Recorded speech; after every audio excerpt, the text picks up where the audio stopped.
Okay, I think we'll begin there. It's 9 o'clock. Hello, everybody. And I can see the numbers just starting to increase as we go. Welcome to this session on investing for change through the World Water Quality Alliance. And so we've got a very exciting program lined up for you today. It's all designed to bring together expertise from practitioners working on lake restoration programs all across the world, and to hear from you on your understanding of what makes restoration in lakes and specifically the management of water quality to deliver that effective. And so just to look through the agenda to tell you what we're going to be going through today. You're currently getting your welcome from me. I'm Brian Spears. I'm a freshwater ecologist from the UKCH in the United Kingdom. We're then going to hear from Nina Rasika from UNEP, who's going to give us an introduction into the World Water Quality Alliance and specifically the ecosystems workstream who are hosting this session. And then we have a speed dating session where we hear from all of our restoration superheroes from across the world. We will travel to New Zealand and to India and then to Lake Victoria to hear about the challenges and solutions of delivering effective restoration in those sites. We'll have interactive chat as we go through, so please do engage with our chat moderator, Mike Lurling, who will be having fun with you on the chat room. Make sure you use the Pathable chat for that. And Mike will be feeding back on the key themes of the chat through the session. And then we will pass to Sandra Pocane from JRC, who will give us an update on the global survey on real world challenges in water quality management. And then Lawrence Carvalho, my colleague at UKCH, will chair a panel discussion, working with experts from everything from policy through to education and other important areas. And finally, Ken Irvin, my co-chair of the Ecosystems Workstream, will give us a review at the end. So I think now just to pass on to Nina. Nina, if you can share your screens and give us your introduction. Thank you very much. Hope you enjoy the session.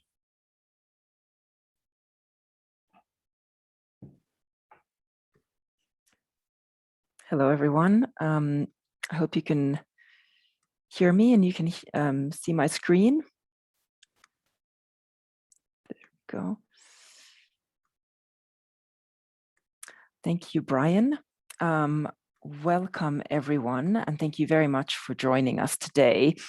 So I'm the coordinator of the World Water Quality Alliance based with the UN Environment Programme headquarters in Nairobi.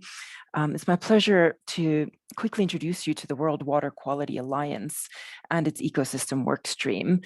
The World Water Quality Alliance is a voluntary and flexible global multi-stakeholders network that advocates for the central role. Sorry about that. I realized I'm on the wrong slide. Nina? Yes. We're looking at notes on the screen here. Oh, sorry. It should be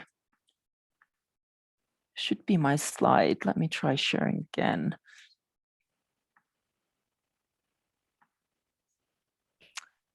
Anyway, I'll continue reading through to tell you a bit about the World Water Quality Alliance. It's a voluntary and flexible global multi-stakeholders network that advocates the central role of freshwater quality in achieving prosperity and sustainability. It was set up in 2019 in response to the UN Environment Assembly Resolution 3/10, entitled Addressing Water Pollution to Protect and Restore Water-Related Ecosystems, which was adopted in 2017 at the third session of the UN Environment Assembly. The resolution highlights the need for action to preserve water quality around the world. And as you can see from the title, recognizes that water is essential for ecosystem functioning and services. And the main point really to take away is that this resolution requests UNEP to develop a world water quality assessment in cooperation with other organizations. The World Water Quality Alliance was set up notably recognizing that substantial cooperation and partnership in an area as complex as water quality was needed to deliver this assessment. It's currently receiving generous support from the Swiss Agency for Development with 3 overarching deliverables, which are, again, to produce the World Water Quality assessment, drawing on science, technology, innovation, which includes a kind of data fusion approach, combining in situ monitoring, modeling, and remote sensing. And there was a first display of a water quality baseline that was developed earlier this year and is available, and the final one will be delivered in 2023. The other priority, secondly, is horizon scanning, agenda setting, and investigating selected priority topics to identify emerging water quality issues of key environmental and socioeconomic concern. For instance, again, plastics in freshwater bodies like lakes. And then thirdly, following a bottom-up approach, co-design and operationalization of water quality related services and products, which is based on an in-country stakeholder-driven process to identify local demands and needs. And so UNEP convenes the Alliance platform and hosts the coordination team. But as mentioned, the World Water Quality Alliance is a voluntary, open, multi-stakeholder platform that brings together now over 50 expert institutions, which convene through 14 work streams now, that including some which are currently receiving seed funding following a call for proposals earlier this year. And the work streams currently range from modeling and scenario building, to piloting citizen science approaches for monitoring water quality, to social engagement and youth involvement, and of course the work on the ecosystems. And just very quickly on the ecosystem work stream. So this will set up an ecosystem membership consisting of a network of practitioners responsible for improving water quality in the world's lakes. Some of you'll hear from today, drawing on a variety of experiences and approaches, including biotic control, catchment management, and nature-based solutions for water quality management in lakes. It will also conduct a global survey on factors important for lake restoration. You will hear more about this in the presentation. And again, this work will contribute to an overview of the common challenges affecting freshwater lake restoration and successes in addressing them, which will allow the ecosystems work stream, led by Ken and Brian, convene together with the full membership to develop to kind of mobilize cross-sector support and identify solutions for the protection and restoration of these lake ecosystems. Again, taking advantage of the recently launched UN Decade for Ecosystem Restoration. So again, please get in touch with interest. We're very open for members to join the Alliance and also the Ecosystems Workstream. Yeah, please get in touch for further questions. Thank you very much. Thank you, Nina, thank you. So it's now time to get our feet wet. I'd like to invite David Hamilton and Sean Ogilvie to give us a talk on their excellent work in New Zealand. Over to you, David and Sean.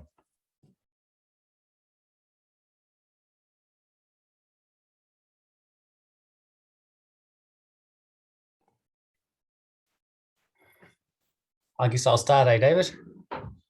Yeah, thanks, Sean. Yeah. Kia ora, everybody, and yeah, big hi to everyone from New Zealand. Thanks for the warm welcomes, Brian and Ken and everybody. Yeah, so we'll be talking about restoring lakes and connecting communities in New Zealand.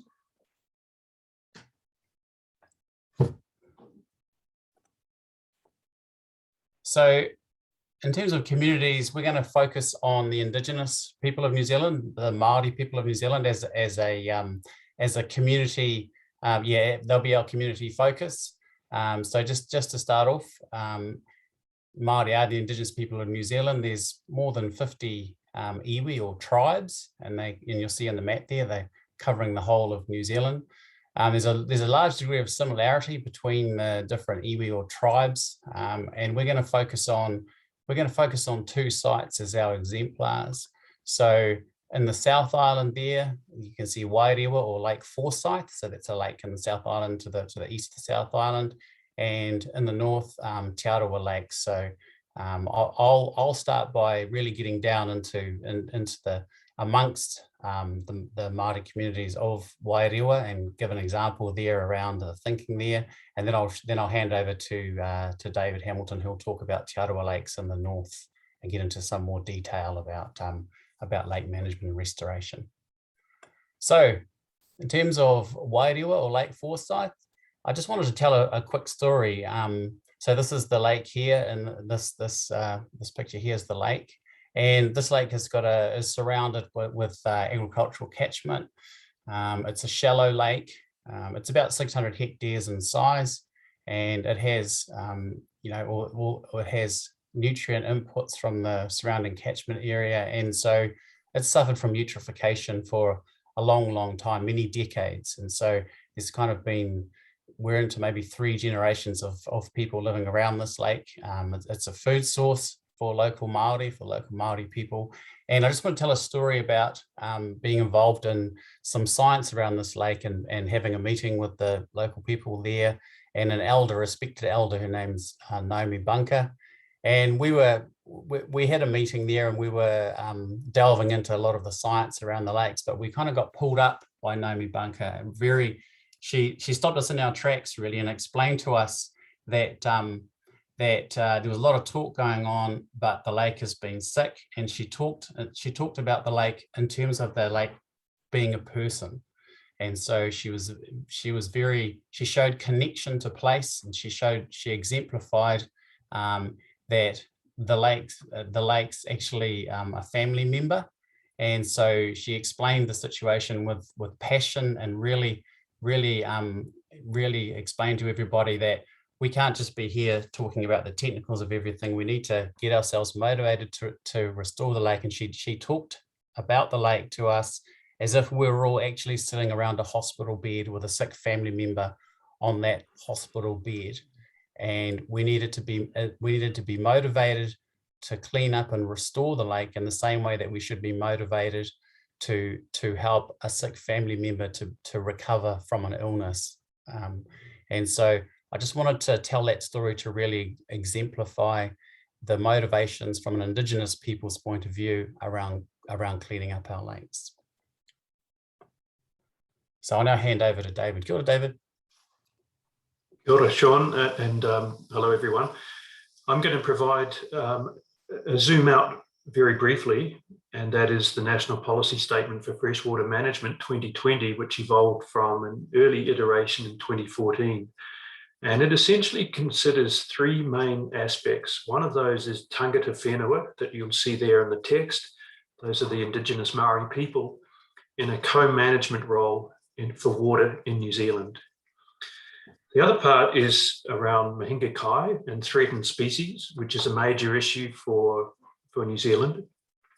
And the third one is that councils must implement plans to achieve environmental outcomes. And that's very important for this national policy statement. Councils are the enablers for many of these environmental outcomes. They set the plans and policies in place. Next slide. Why do we need this sort of approach? Well, it's pretty obvious from what's happened for lakes across New Zealand. And this is a modelling study by Jonathan Abel looking at the current TLI, or Trophic Lake Index, against the reference condition. And what we see is that there's been a change of typically about 1 TLI unit. 1 TLI unit is the equivalent of moving from oligotrophic to mesotrophic, or mesotrophic to eutrophic. And in some cases, it's much more than that. It can be 2 units. And so you can see why we need this national policy statement, that these lakes are now heavily affected by diffuse pollution. Next slide. So I'm going to zoom now into a very culturally significant area, the Rotorua Lakes, known as the Te Aroha Lakes of Rotorua. 1 minute left, David. And what you see is a diversity of different lakes. Next slide.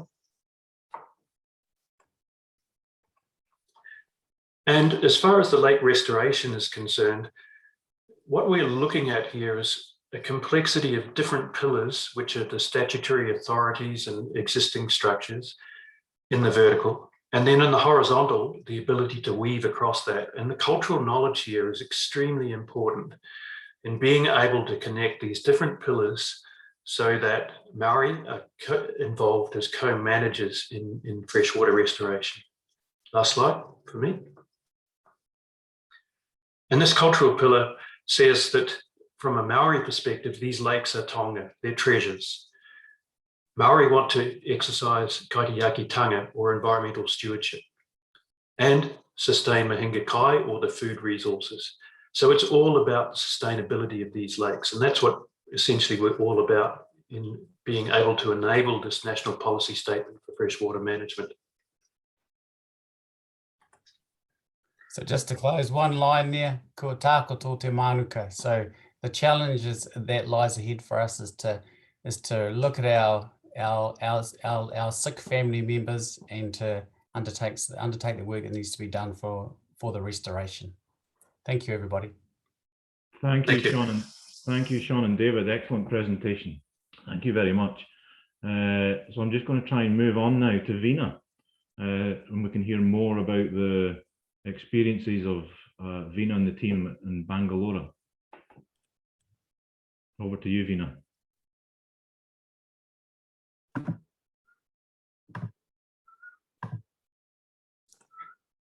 So I'm going to talk about our attempts to restore Bangalore's lakes today.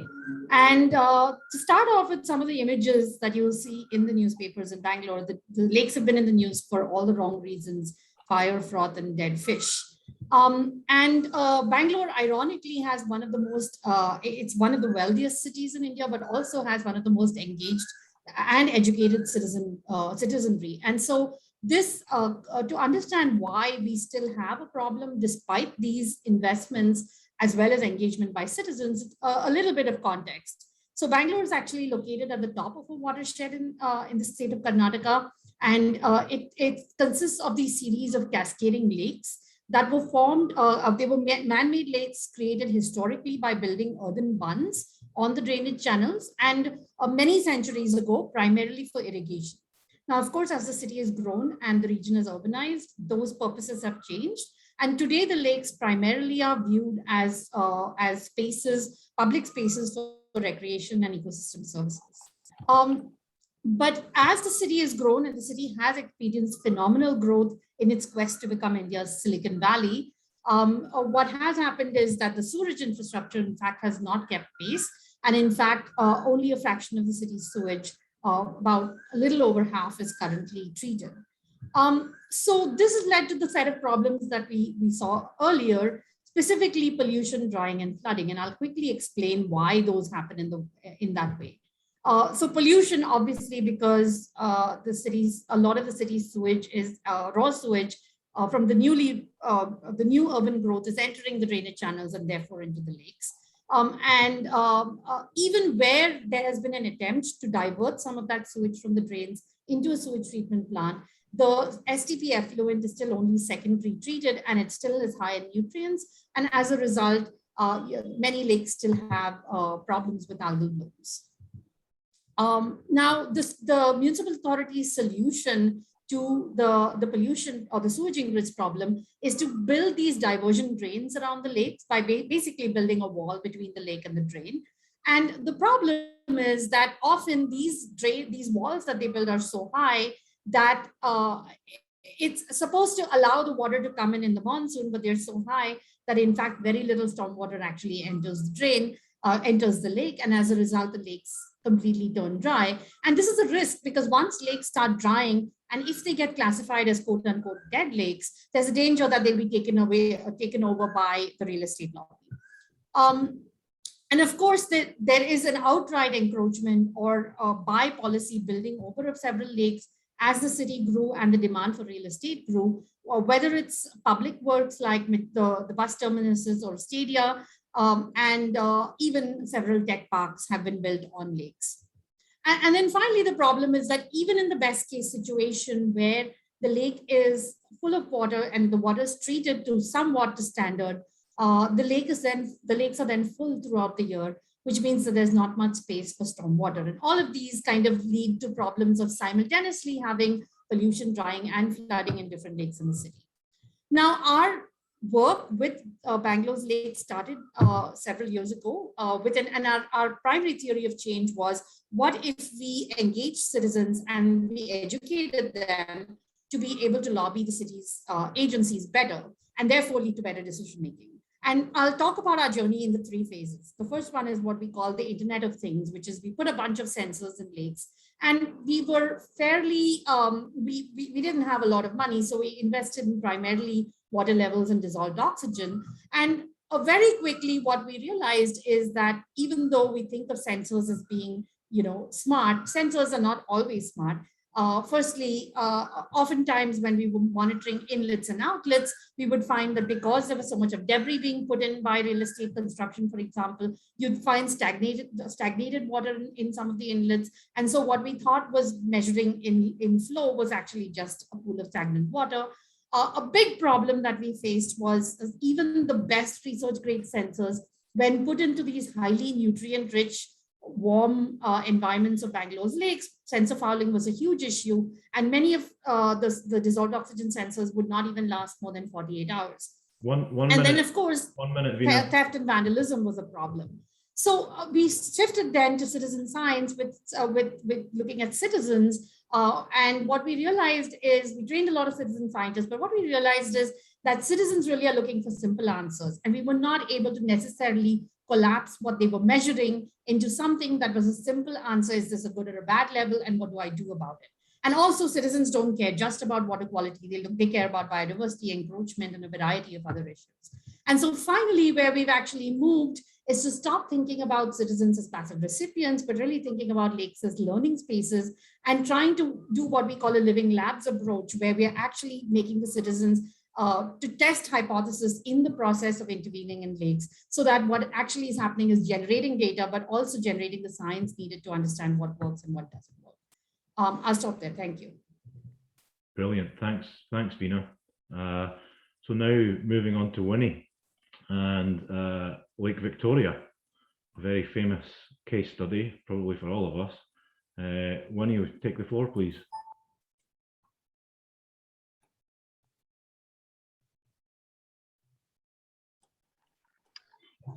Thank you very much. Hi, everyone. My name is Winnie Nkalubo. I'm from Uganda, and I'm going to be talking about tackling water quality in a transboundary context, the case of Lake Victoria.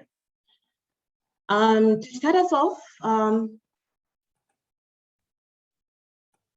okay.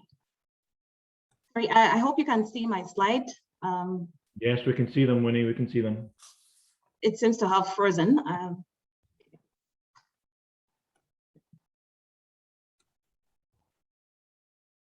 Oh, it seems to have frozen on my side. Let me first stop the share and then I'll resume again, sorry. That's okay, these things happen. Technology is never your friend when you want it to be. Okay. We can see that again. Yeah, okay. So for starters, those who don't know about Lake Victoria, it's the world's largest freshwater lake, and it is shared by the Republic of Kenya, United Republic of Tanzania, and Uganda. And when we consider the Lake Victoria Basin, we're looking at what is indicated in green. It is shared by 5 countries, to include the 3 mentioned before, but also the republics of Rwanda and Burundi. And it's crucial for about 20 to 30 million residents. Of course, why this transboundary resource matters is because of the ecosystem services it provides in terms of water, food, supporting services, regulating services, and culture services. However, there is growing concern that the lake is dying and the fact that the lake is heavily polluted. And a couple of stressors have been identified, and these include the fact that there is a high human population in the basin. What is indicated on this slide, you'll see the small circles indicate that along the shoreline, we have 7 large towns, but in addition to that, we also have 8 more major towns in the basin. And that makes it one of the most densely populated areas in the world. And some of these areas have actually density of persons exceeding 500 per kilometer squared. Of course, what comes with the increasing in human population comes with urbanization, but also the demand for land for settlement. And over time, we have seen changes in land use patterns. Currently, the catchment is dominated by grassland, cropland, and built-up areas. Of course, given the different demands, we have seen potential conflicts in terms of uses of water. And we have seen wetlands. What this slide shows the various uses. We've seen flower farms spring up, conversion of wetlands for agriculture use. Sometimes our cattle go to graze in the lake. We've seen aspects of wetland degradation, aspects of water hyacinth, deforestation, land fragmentation, and siltation. And of course, these problems are actually exacerbated by the fact that we have weak governance, policy, and institutional framework, but also the fact that we also lack a regular monitoring plan. There is also an incidence of trying to meet up the deficit of fish in our countries, and that comes with the problem, an emerging problem of expanding cage culture. So it happens that the advocacy for aquaculture is now in cage culture, And as you'll see on the slide, on the Kenyan part of the lake, you see that pretty much everywhere there are cages on the part of the lake, and of course in Uganda and then in Tanzania. And this comes with a non-adherence to what we would call best management practices, but also the lack of zoning that would actually guide carrying capacity to also determine the number of cages that can be put in anywhere on any part of the lake. And the fear for this is that if this is not appropriately guided, it will in the long run be unsustainable. And so, of course, in the long run, with urbanization, industrialization, discharge of waste and nutrient loading, these are common scenes. We have seen incidences of plastic pollution, incidences of algal blooms, but then also more recently fish kills, and we had experienced fish kills earlier this year. So in terms of what we're doing, if there is any potential for water quality restoration in our waters, it depends on the scale, looking from the local scale, but mainly at the regional scale and the transboundary scale. We have a Lake Victoria Basin Integrated Water Resources Management Program, which is coordinated by the Lake Victoria Basin Commission. And what this program does is to aim to improve the water quality and availability through strategic and sustainable management of the Lake Victoria Basin. It's targeting strengthening the capacity for cross-boundary integrated water resources management, but also improving water quality by reducing the effluents. Secondly, we have transboundary wetland management plans. There is one for between Uganda and Tanzania, and one between Uganda and Kenya, and a couple of other wetland management plans. And these are aimed to promote cooperation in development and management of shared environment, water and natural resources between countries. Of course, there is the advocacy to invest in resource efficiency and cleaner production technologies, and mainly what is being termed as greening the value chain. And what we see is that increasingly, for example, in the tea industry in Kenya, there is adoption of efficient and maximum use of these natural resources while reducing the negative impacts that come across the value chain. For example, there is need to plant shade trees, and what these are addressing issues of soil conservation and afforestation, but also the need to also use increased use of organic fertilizers. Of course, it's not a secret that with our increasing population, there will be need for improved infrastructure to manage waste and improving efficiency of waste treatment, but also the promotion of the concept of industrial symbiosis. And what this does is to have an association between two or more industries where the waste of one actually can be considered as a raw material of another. 1 minute left, Winnie. And then, of course, for the issue of cage culture, we have guidelines that govern the establishment and operationalization of this in the East African community, but also tackling issues of policy, legal, and institutional requirements. And then, of course, modeling. We need to consider simulation modeling that can enable us to predict future scenarios and inform appropriate management strategies. This is an area where we're still weak, and we need capacity building for this and training. And then not forgetting the stakeholders. Stakeholder participation is very key, because without all these, you need the stakeholders to participate. And that comes with also, of course, communicating appropriately to the different stakeholders. And then, of course, each of these countries has data, and there is the need for data exchange, shared databases. Currently, we need to think up a regional policy for data and information sharing. And then lastly, not forgetting the good governance. Issues of governance, we need our riparian governments to take actions, take necessary steps to actually reverse this environmental degradation. I want to thank you for listening. Thank you, Winnie. And on behalf of us all, thank you to all of our speakers for giving us a window into your experiences with your case studies. Some really fascinating stuff there that I know Lawrence is going to pick up in the panel discussion. But Mike, I'm not monitoring the chat, I'm monitoring the clock. So what's happening on the chat, Mike? Well, it's I think people are still enjoying their breakfast. We're not having that much thing, but a few questions popped up. I also noticed one hand that was raised in the Zoom. So for all attendees, the chat in Zoom has been disabled for you. It is reserved for the panelists.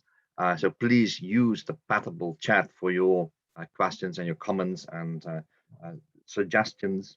I will bring forward a few. I will share my screen, it's easier. So this is the feedback from the audience chat. Some of you already listed a comment earlier on. So Luis from Venezuela pointed out that he is looking forward to visiting and attending the session. Alexei made some advertisement for making fresh water out of seawater, and Marina posted the comment with a link to another session where they have a multi-polluted approach for clean water. And so then for this chat session, Angela, she had a nice comment to Sean and David, and the presentation about Lake is a family member. Well, indeed, we see Earth, Mother Earth, and she has a question: what do you think we can do to achieve this awareness and care for the protection of our fresh waters? So David and Sean, if you feel free, you can answer this question now, but we can also bring it to the panel discussion later on, and hopefully this will also give at least some discussion in which other attendees may still be able to respond to that, and respond to that by putting a question in the Patable chat. Stefania, she also wanted to thank Sean and David for the great presentation. And Jenny, she had a comment to Vina also about a fantastic presentation and brilliant infographics.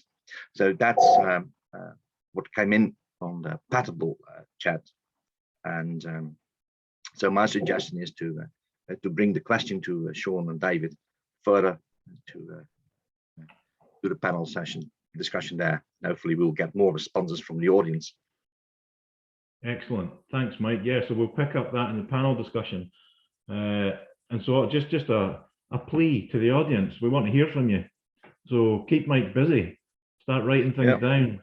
You want to keep. We're going to record all. We're going to keep a record of all of these comments. Mike. There is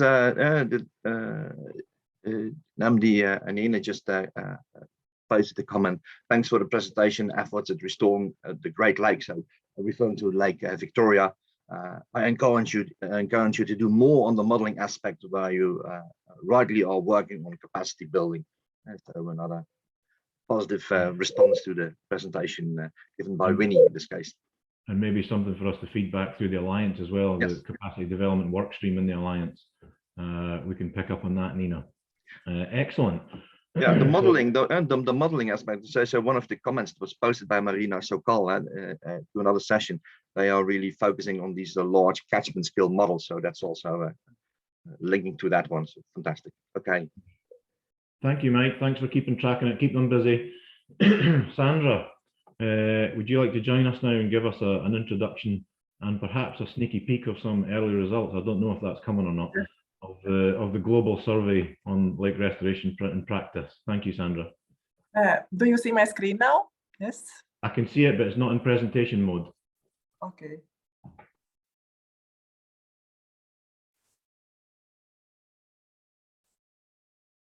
That's it. That's it.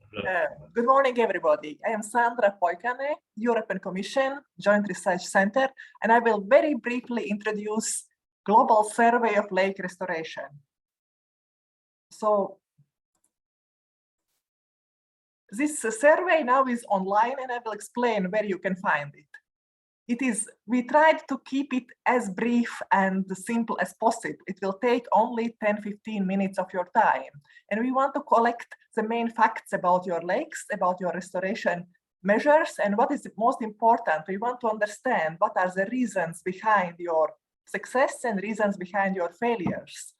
And this is needed, this experience is needed to inform future activities of this World Water Quality Alliance Ecosystems Workstream. What we can do, which experiences, what we can exchange, what workshops or recommendations we can provide to make this work better. So we ask you, please fill in this survey, and the outcome will be Lake Restoration White Paper, where you will be listed as contributor. Slide. So now you will see where you can find the survey. So this on the web page of this session, you find tab files, and under this you can see global survey for lake restoration. There is both PDF file, so you can have the overview, and also there is survey where you can just start to fill in the data, answer the questions. And now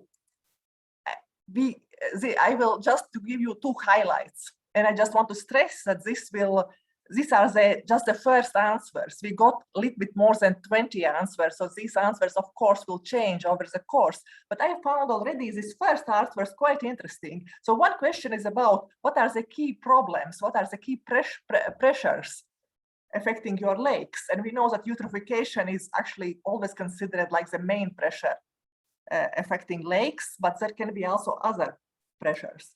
But now, just from these first answers, I think the conclusion or results are quite interesting. That pressure number 1, considering both the frequency and the importance, is climate change, which is affecting all lakes, and most of lakes are affecting. It is your response is affecting strongly. The pressure number 2 is hydrological alterations, which we also saw in the previous presentation. So basically lakes are or drying up or they are flooded. And only 3rd is nutrient enrichment from agriculture, which is closely followed by invasive taxa. So it's quite interesting results as these relatively new and emerging pressures are taking over and becoming more important than nutrients, which is the old pressure. And again, the second insight is about what are the key reasons for failure of restoration. And again, I will list just the 4 main reasons based on your first answers. Number 1, which is not surprising, is insufficient funding.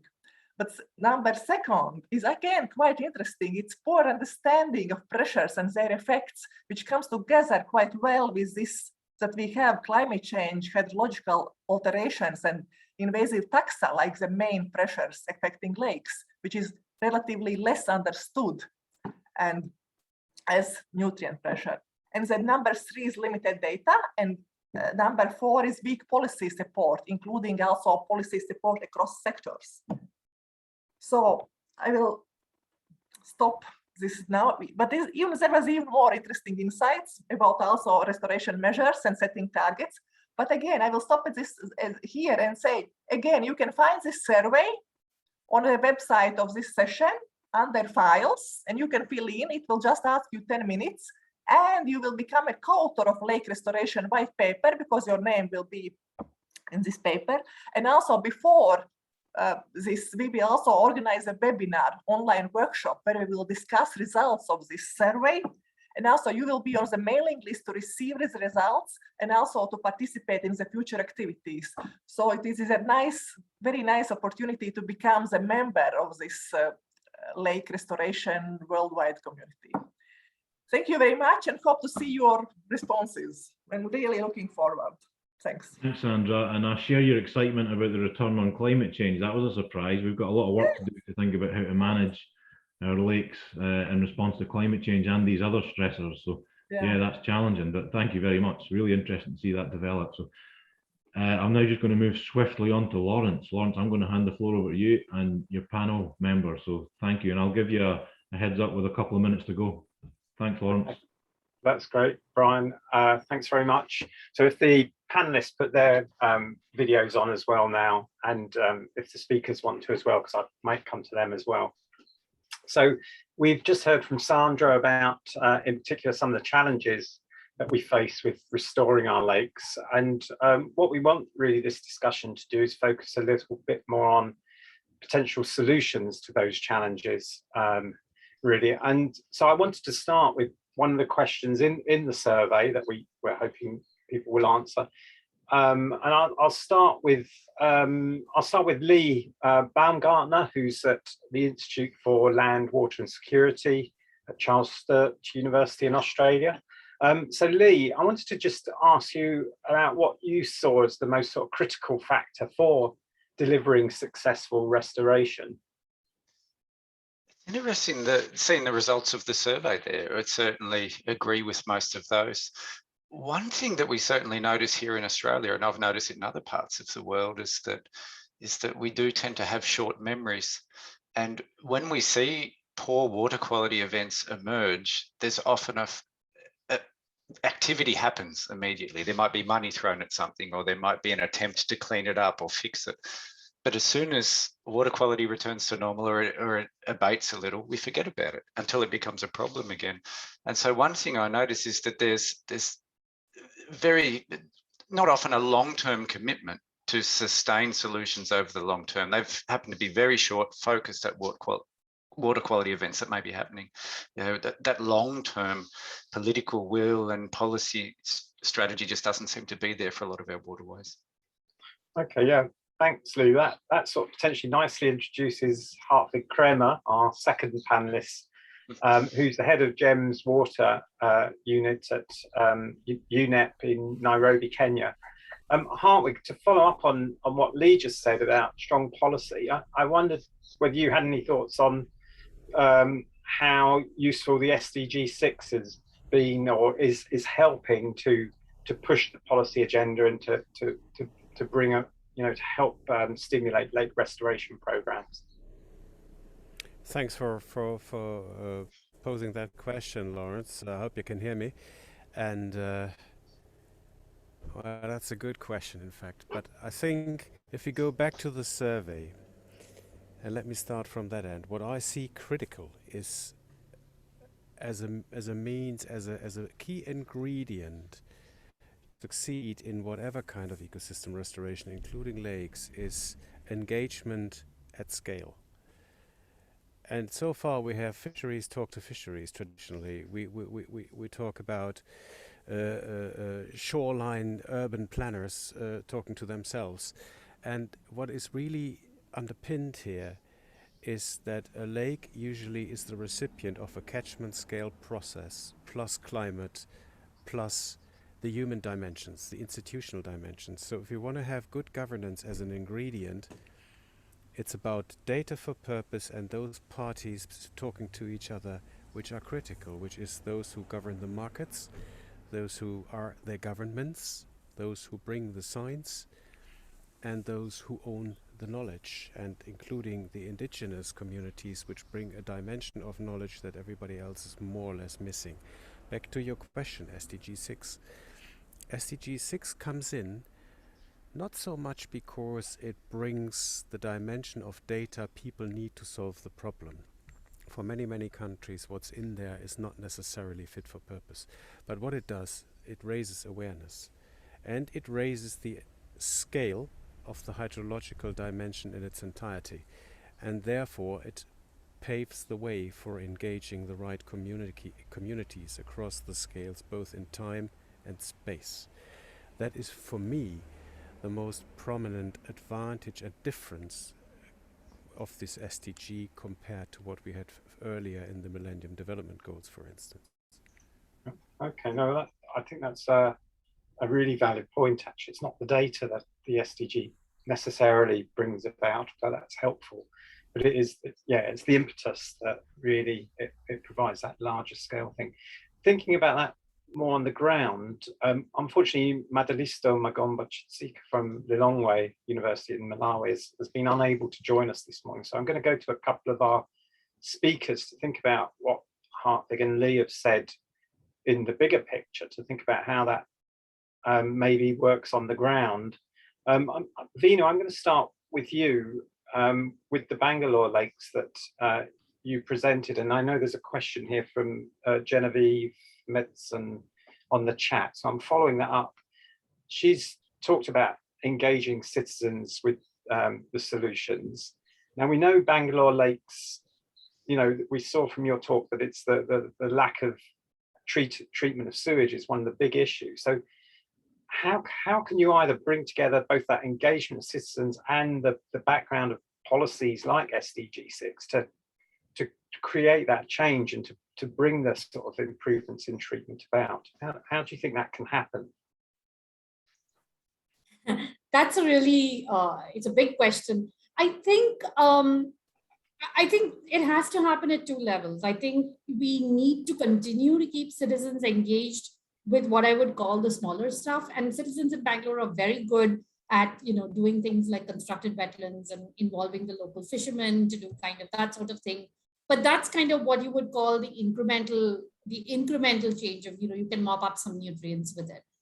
Of course, we know that if you have a ton of raw sewage entering the lake, there's nothing that a citizen group can do. And so you need to simultaneously have the citizens keep pressure on the agencies to kind of build the sewage treatment plants, to bring the financing in, to put pressure on agencies so that the larger kind of infrastructure work also happens. The one thing that I do see, which I think there is more scope for, is often it's difficult for citizens to kind of say what the difference between a bad infrastructure project and a good infrastructure project, because they just don't have the finesse to be able to do that. And so I think where there is a lot of space that I'd like to see is to have kind of organizations, research organizations, Indian as well as global, kind of come in and do some of that more citizen-facing modeling and engagement work to actually be able to clarify, saying these are the types of projects that aren't going to get you where you need to go, but you need to stand behind and lobby for those while doing these smaller scale things at individual lakes, because that needs to continue to happen. Yeah. Okay, so you do need that combination. That's really nice sort of case study, I think, and I think Veena has put in the chat some links where you can read more about how they tried to get that engagement going. I just then want to come to David and Sean with the New Zealand cases, where they really have got thinking about co-development and co-creation of the restoration with Indigenous peoples. I don't know which one of you wants to follow it up, but is that, how do you see that being effective, or is that being effective now there is more engagement with Indigenous people? Lawrence, I'd just like to mention quickly a specific case study, and that is the Whanganui River in the middle of the North Island of New Zealand. And it's actually given a legal personhood. So it's got full legal status. So what you do to that river is actually the equivalent of inflicting, potentially, if it has an adverse effect, of inflicting pain. Or the equivalent of an assault, and so it rings very true with Sean's analysis of Lake Wairua that he described, and that idea of a living person, a living entity that we have to cherish and restore in some cases. Yeah. If I can quickly add to that, I was going to talk about the same thing. So the conceptualization, which actually the whole conceptualization of natural things having personhood or legal entity came from Māori, came from Māori conceptualizations of natural systems. So it's kind of it's about moving away from natural, lakes in our case being things over which we have domination, moving them to being the equivalents to people, and so they become things with which we have a relationship. And so it's about thinking about the relationship and not about the dominance. And so it's reciprocal. The way that we treat those entities, we need to be thinking about them as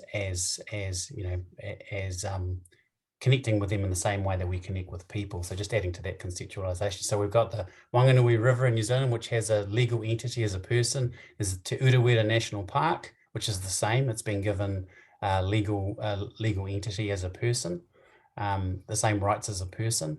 And there's other cases which are kind of in the pipeline too, which we don't have any lakes that have that at the moment, but I think there's some pretty hard, there's some work going on for that to happen. So just extending on what David said. Oh, it's interesting to hear that these sort of ethical dimensions now coming into lake restoration. I know that there's been discussion in India as well with the River Ganga, and giving that sort of legal status as a living being type thing. So I think that's, it is taking us in new dimensions in our lake restoration thinking. I wanted to also bring in Winnie again to just talk about Lake Victoria, because Lake Victoria has been, it's had a lot thrown at it. It's been a real massive challenge, and it's transboundary. So, I mean, what do we need to start? Do we need to start with small incremental steps, Winnie, at Lake Victoria, or where do you see the pathway for sort of trying to get some improvements in the water quality and ecological health of that lake? So that's a very difficult question. I realise it's a challenging one, but yeah, it is a very difficult question. We're looking at a very big lake shared by 3 countries, and there have been various efforts to actually reverse the situations that we are seeing on the lake.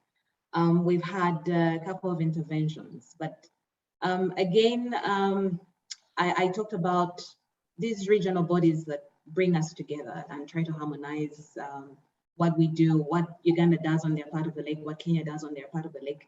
And I think that it's a good starting point to sort of begin talking together. But the whole issue of data and data sharing and having databases that could inform, in as much as Uganda being on the downstream, and what is happening in Kenya and Tanzania could actually influence what happens downstream. So having and building and having data is very pertinent, but also having these databases and sharing this data is something that I would say is something that we needed to do yesterday. There are efforts in that, but we still there is always room to improve on sharing this data just to inform. Yeah, that's what I wanted to say. Yeah, I mean, I think, you can't, without data and understanding, I think it's very difficult to build a restoration program. I just wondering at Lake Victoria, is one of the issues that environmental policy is often very separate from agricultural policy or fisheries policy, and there's an issue that there isn't a joined upness of policies across different sectors. Yeah, that's a good point. I guess the other thing would be to get these different sectors talking to each other, because in one way or another, what the environmentalists do could affect the fisheries and vice versa. So yeah, some of these policies and implementation of these policies sometimes are being, the implementation happens as distinct policies with total disregard of the other players in these sectors. So I would think that is also something to think about, how we bring everyone on the same table to talk to each other. What does the environmental policy say? And to what extent could we include, say, aspects of water quality in this and aspects of water quality in the fisheries policies? So we need policies that cross-reference each other in a way that could help manage this system much better. Yeah, and thank you for that, Winnie. And Hartwig, and I'm going to come back to you. You maybe know Lake Victoria quite well as well, but in relation to this, bringing together cross-sectoral policies, do you have any thoughts on that you'd like to share with, from the SDG point of view, or from UNEP point of view? I do actually. I mean, there's quite a few examples out there where this kind of joined up thinking and joined up acting has been enacted, particularly when it comes to the interplay between river catchment riparian states and harbor cities, for instance. The River Rhine is a good example, where at the very beginning, I mean, it was basically impossible to use the dredged sludges in Rotterdam harbor because of their contamination.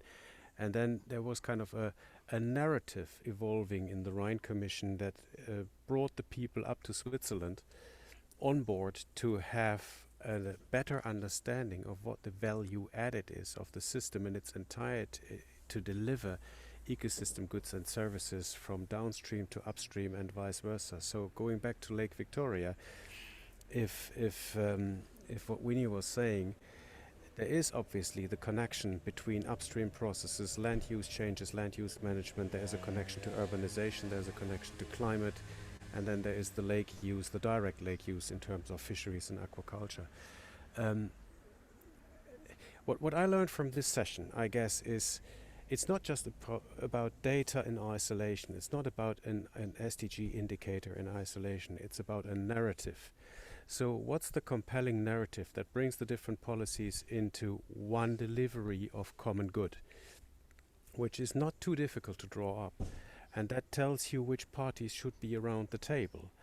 And I guess that's the way we need to orchestrate our work when it has to really shift the needle at scale, rather than yet to provide another data set. And certainly, I mean, there is a compelling narrative coming from space, because, I mean, the satellites are not owned by a certain country. Their data and proper algorithms can just tell you almost in real time what's happening across those scales. There's very little to escape from that narrative, and it's good to illustrate. But what I also take home is IoT is not the Internet of Things. It's not the ultimate solution. Citizen science without a narrative context and a learning in it, where people start to own the engagement that they are building into as an end-to-end service, is not the solution. So if we really need to learn how people want to learn and engage, Okay. That's my Thank you. Those are very insightful final comments from Hartwig.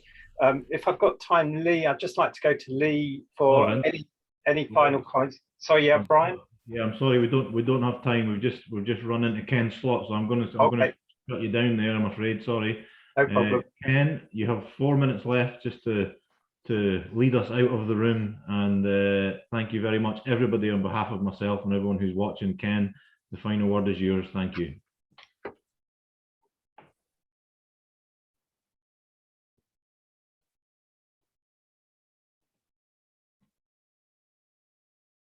We can't hear you, Ken. You might be on mute.